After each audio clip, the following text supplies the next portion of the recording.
The following audio was originally recorded live and broadcast to the facilities of Trent Radio on March 10th, 2020.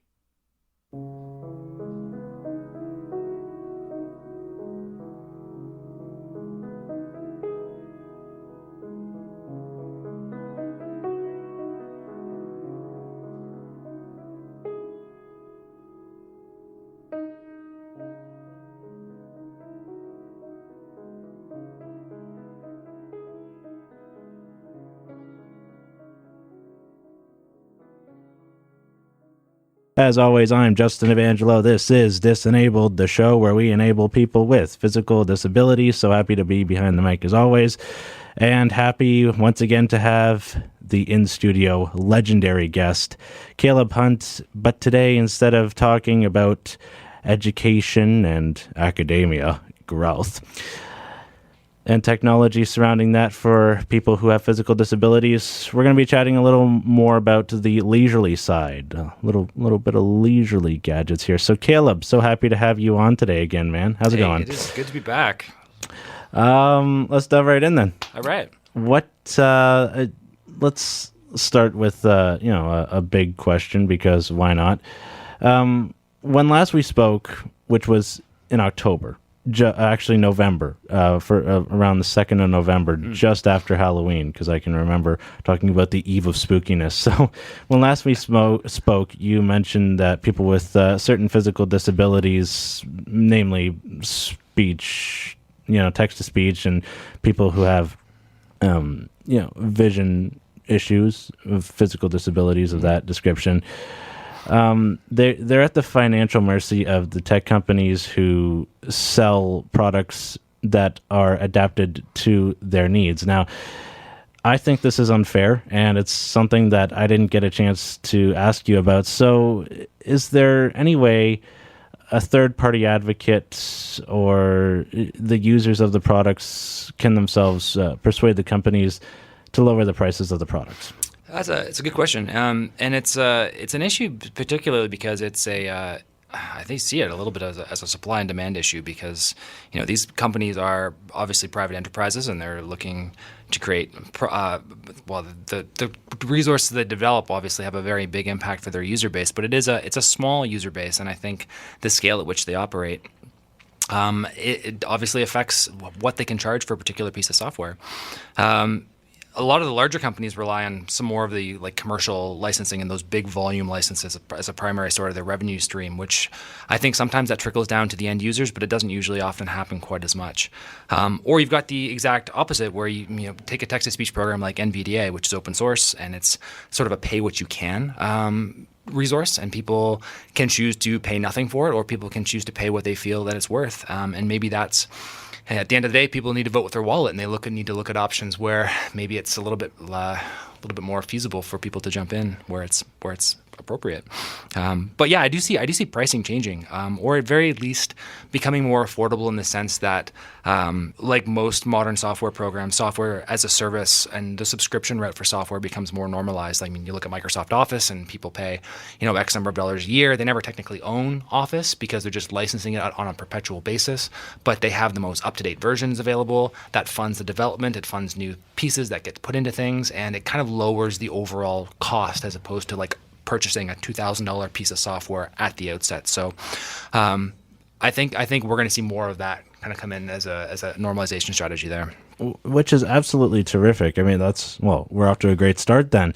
As the tech giants of the world like Google and Samsung and Apple, they jump on this accessibility train, which they have been for a latter part of a decade now. You see Apple with VoiceOver, and then you've got Samsung with Cortana, and then the Google Home Mini, and a bunch of stuff like that we discussed and touched on in your previous discussion with me.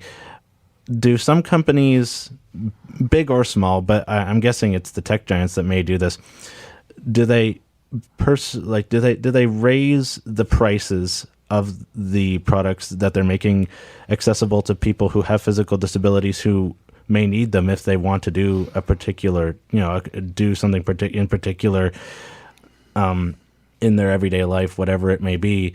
Do the tech giants just raise the price, purposely jack it up so that they can make a profit? I don't think the big guys are doing that, and I think the culture around where they've embedded accessibility, and it's almost become one of their core values. And if you look at companies like Apple or companies like Microsoft or Google, and you look at any of the accessibility product and documentation strategies that they have around providing the best possible supports for users with disabilities, they get it, and they get that it's something that needs to be prioritized, and it's something that they really need to make an investment in at the outset of whatever they're developing, so that it's products that are usable for the broadest user base possible, and they incorporate users with disabilities throughout their entire scaffolding of their development life cycle, whether they're testing new products from a hardware perspective or they're making sure that it interfaces with existing tools and resources. More than ever, they become a responsible partner in that process of providing support and accommodation there. I often use an analogy of baking a cookie, and when you're thinking of accessibility and you're thinking of that as maybe the chocolate chips, you can't just sprinkle the chocolate chips on the top of the cookie afterwards, or else you get a really terrible chocolate chip cookie. It has to be baked in, and it has to be thought of at the outset and planned for and implemented, because it's not the same if it's not thought of at the outset. And yeah, these big companies really within the last number of years really truly do get it, and they're making products which are beneficial for a huge variety of users. Here's a great example too. Even maybe shift back to the academics a little bit. Blackboard has a product that they've been testing, and we actually have it as a part of the Blackboard package that Trent has. And it's a product called Ally, which is integrated into their LMS, and it's focusing on making digital course content more accessible. And there are very specific accessibility reasons why accessible content is better content. But accessible content allows for all learners to have a better experience interacting with the content. I don't know how many times you've downloaded a PDF off of Blackboard and you've gone to search for something in it and you can't, because the basics of character recognition haven't been done on a document. That's like super low-hanging fruit in terms of a document strategy for accessibility. But what Ally does is it actually can provide some on-demand alternative support resources for a user to interact with without having to go through a disability services office or without having to go to a publisher to get certain content in an accessible format. It's not perfect, it's not automated, but it also provides feedback for the faculty member on where documents could potentially be inaccessible and how to potentially remedy them as well too. So these big companies are definitely starting to get it, and they're starting to make awareness more, providing supports as well as just awareness. From what you've seen in the field, this is great stuff. I mean, I don't even have to talk. You can just run the show. We'll turn it into the Caleb Hunt show here. All right, ladies and gentlemen, next week, Justin will be my guest. From your standpoint in the field, having worked as an adaptive technologist, which I forgot to mention, we jumped right into this away. So he's an adaptive technologist at Trent University for student accessibility services. There we go. There you go. Covered your job description for anyone who didn't catch the previous conversation we had. Being in the field for 10 plus years, do you think personally that this shift to creating accessible technology, softwares, programs has come about naturally, or has there been a forced pressure on a lot of companies to implement them pronto? Like, has it come about sort of naturally where people who are advocates of people who have physical disabilities, or the people with the physical disabilities themselves, are saying they just casually bring it up, or is it much more forceful, do you think? I think the companies they're really doing a good job of identifying the fact that if they're going to provide the sort of life-changing and purposeful experience of working with a particular tool or resource, it has to be applicable to the broadest amount of users. And if they're excluding a particular user group because it's hard to do, or we haven't really encountered certain situations, I think a lot of these companies, being researchers and being innovators, are looking for a solution that can either be a differentiator or can be something that is a competitive advantage in a certain respect. So I think even consumer technology, and the fact that I'm a gadget guy. I love playing with stuff. I love experimenting with stuff, and I think we're jumping ahead a little bit here.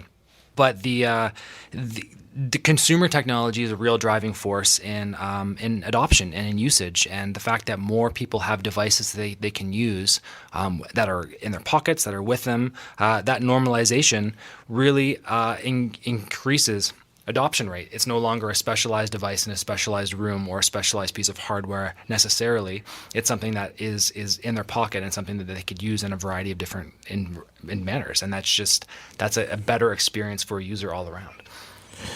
It also makes it easier, too, to access certain gadgetry when it's in the mainstream. Instead of having to buy, say, a specialized computer through a very niche company, you can just go to whatever store, pick up a laptop, and then go through third-party suppliers to equip it with certain softwares that are that the companies who sell them are making themselves much more known.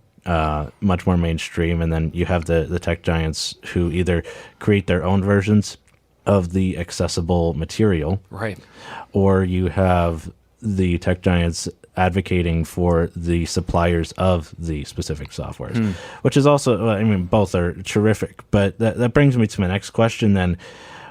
Like niche companies, I can't think of any off the top of my head, but because tech giants of the world are taking over in the accessibility market, do you see in the future, 5, 10, 20 years down the road, niche companies becoming obsolete or going belly up because the tech giants are taking away this area that these smaller companies were once dominant in? Yeah, that's actually a really good question because there's always going to be the outliers, and ultimately I think it kind of comes down to choice, right? Like if there's somebody who says you have to do things a certain way, there's going to be someone who wants to create a software company that says, no, I'm going to do it this way instead.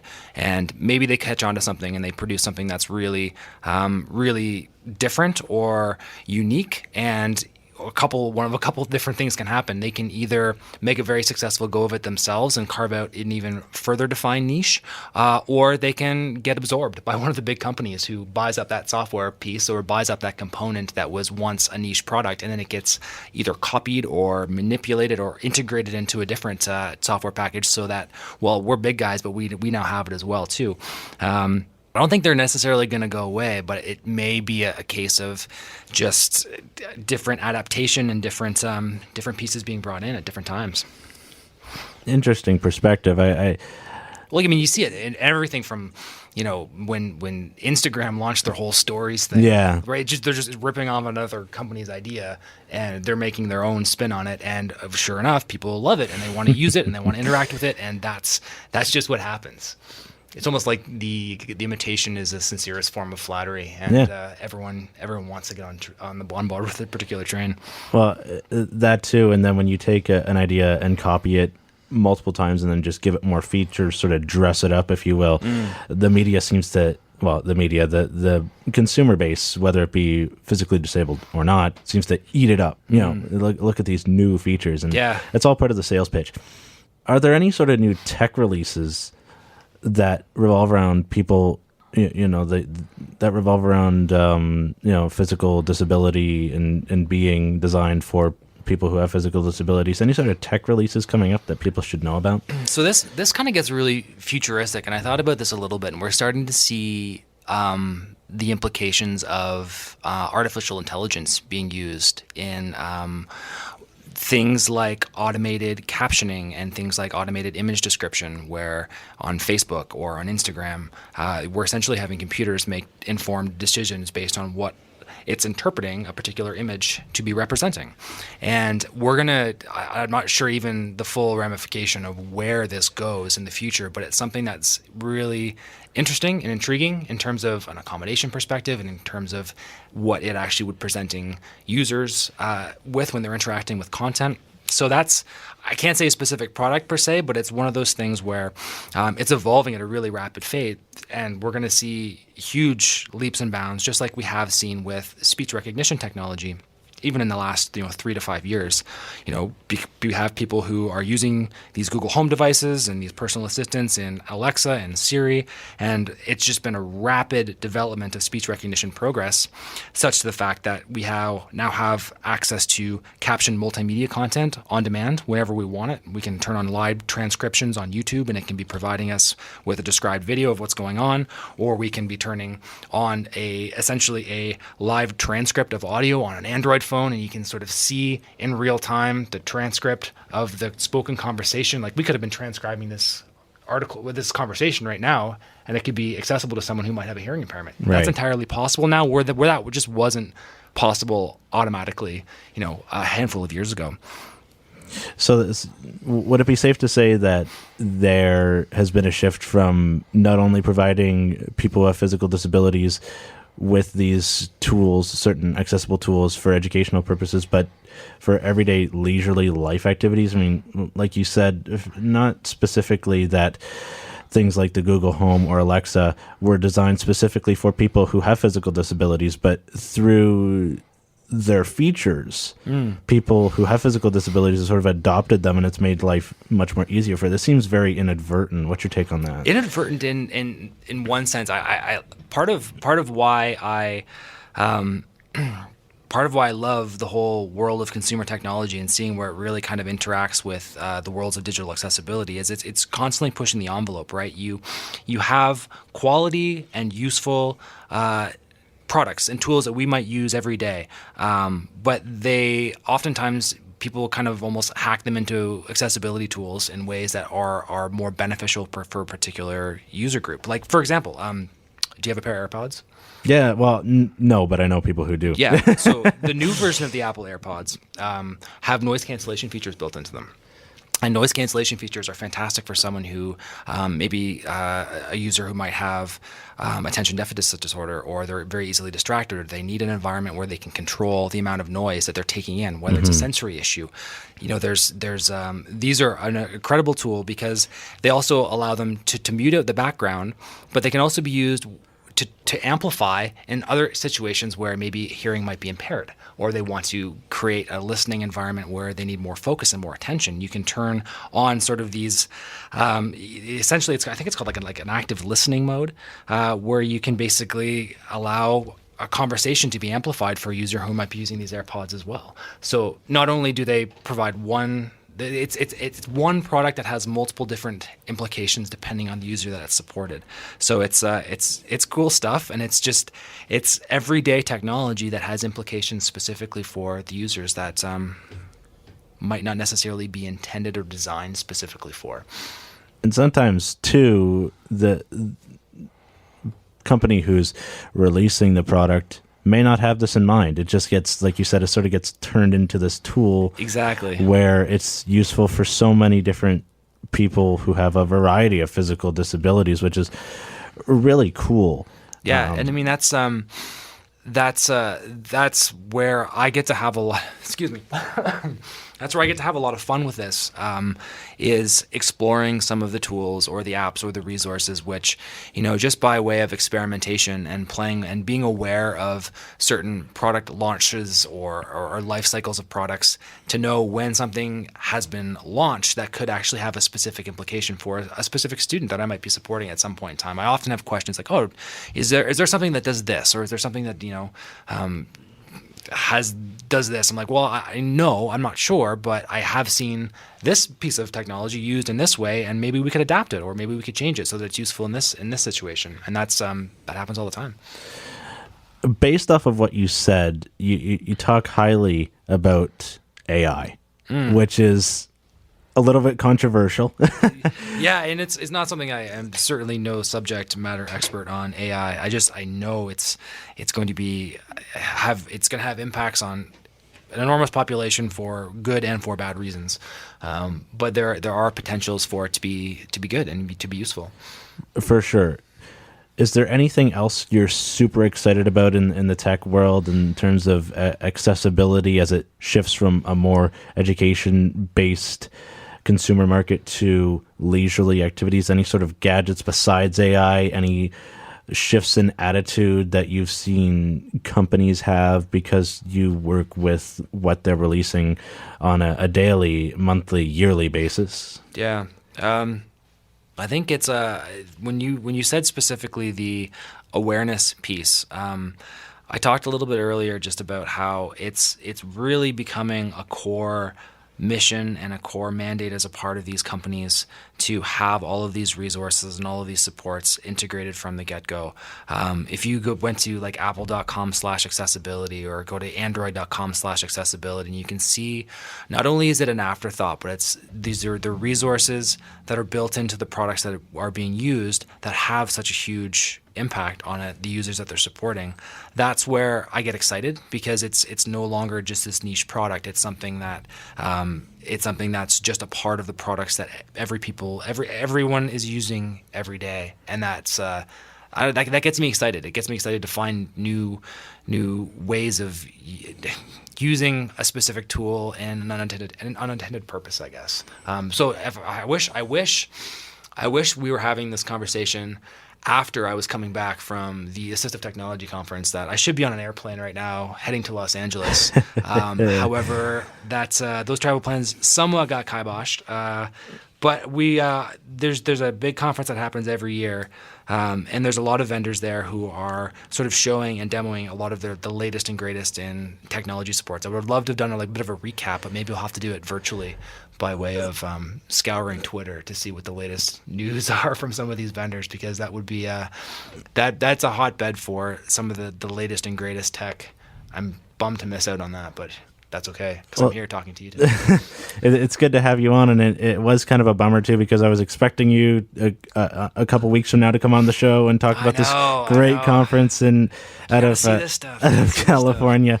Caleb Hunt, everybody, thank you so much for taking some time out of your this was fun. day at your busy time at SAS, which is going to get a little more hectic now because of book your exams. If you have book your exams, book your exams. Final exam season is fast approaching. It sure is. Thank you so much.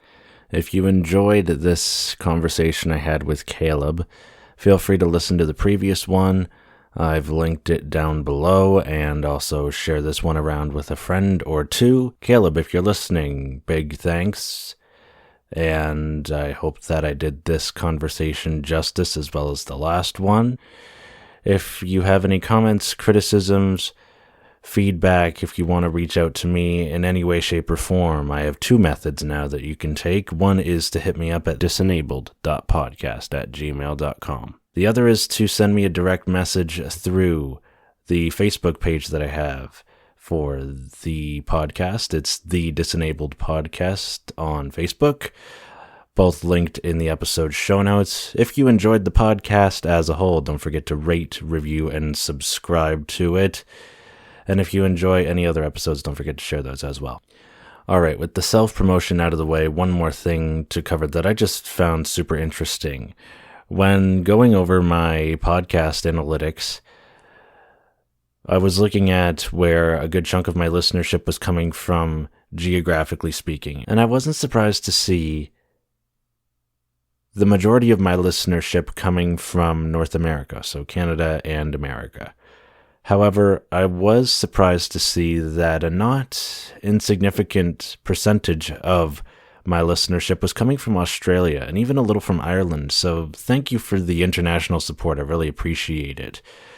Nice to know that Disabled is going at least slightly global. As always, no matter where you are in the world, from hemisphere to hemisphere, thank you so much for listening.